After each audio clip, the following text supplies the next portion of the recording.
एक साल के बाद मीटिंग जो है दिशा की माननीय सांसद महोदय के चेयरमैनशिप में ये हुई।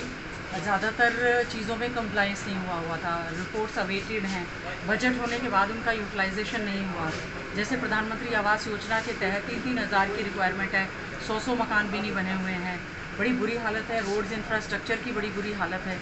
उसके लिए जुरिडिक्शन नहीं तय हो पा रही है कि रोड्स किसकी हैं। कोई कहता है पीडब्ल्यूडी की है, कोई कहता है पब्लिक हेल्थ की है, कोई कहता है म्यूनसिपल कमेटी की है। इसी वजह से हमारा जो जर्जर शहर है या रूरल एरिया है बहुत ज़्यादा सफ़र कर रहा है। आज जो दिशा की मीटिंग हुई, बहुत सारा ऐसा अमाउंट है, चाहे वो NHM का है, नेशनल रूरल हेल्थ मिशन का है, या हमारा इस तरह की कई चीज़ें हैं जिसका कि भारत सरकार से बजट आना है। अगर गंभीरतापूर्ण जो है प्रशासन हमारा ले तो हम भारत सरकार से पैसा ले सकते हैं, गरीबों का भला हो सकता है।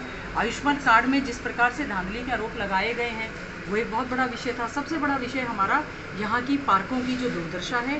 जर्जर शहर में जो पूरा पानी भरा हुआ है, चौकों का जो बुरी हालत है, पार्कों को इन्होंने NGO को दे दिए हैं। फंड्स यहाँ पर है नहीं है। सफाई और कूड़े के जो ढेर लगे हुए हैं, और साथ ही साथ में जो हमारे मेन रोड्स हैं, जो स्टेट रोड्स हैं, चाहे उसको लेकर भी हमने कहा है कि जो फंड्स हैं अतिशीघ्र, चाहे वो चूचक बाईपास है, चाहे ग्वालियर रोड है, चाहे हमारा अग्रसेन चौक से होता हुआ यादव धर्मशाला की तरफ आता हुआ रोड है, तो इसमें क्लियर जुडिक्शन होनी चाहिए। कंफ्यूज सी मीटिंग है। एजेंडा कम से कम फंड्स होने के बाद उसका प्रॉपर यूटिलाइजेशन होना चाहिए। बहुत ज़्यादा मैं इस बात को लेकर सेटिस्फाइड नहीं हूँ कि जो अफसर एक साल तक आपको कंप्लायंस या अपनी रिपोर्ट नहीं सौंप रहे हैं, इसका मतलब वो अपने जिम्मेवारियों से भाग रहे हैं और कोताही बरत रहे हैं। तुरंत प्रभाव से उनके खिलाफ कार्रवाई होनी चाहिए। पूरे प्रदेश भर में यही स्थिति है।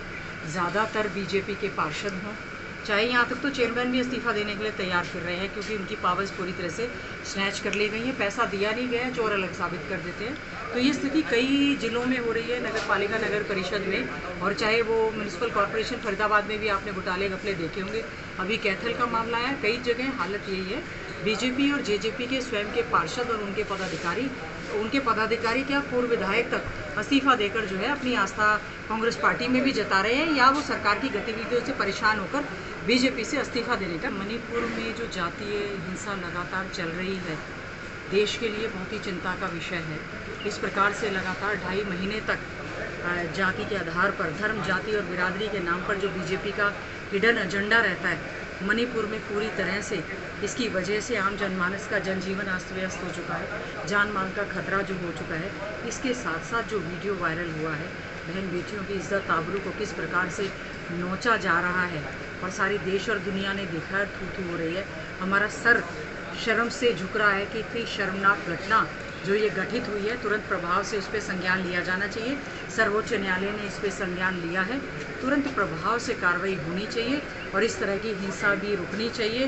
कम से कम BJP की जहां सरकार है, केंद्र में, राज्य में सरकार है, इस तरह की कानूनी हरकतों के खिलाफ कार्रवाई, कड़ी से कड़ी कार्रवाई होनी चाहिए।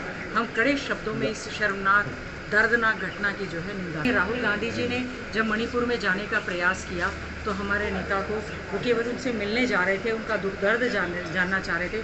राहुल गांधी जी की यात्रा को रोक के उनको मिलने जाने नहीं दिया गया, और सरकार के लोग वहाँ पर जा नहीं रहे हैं।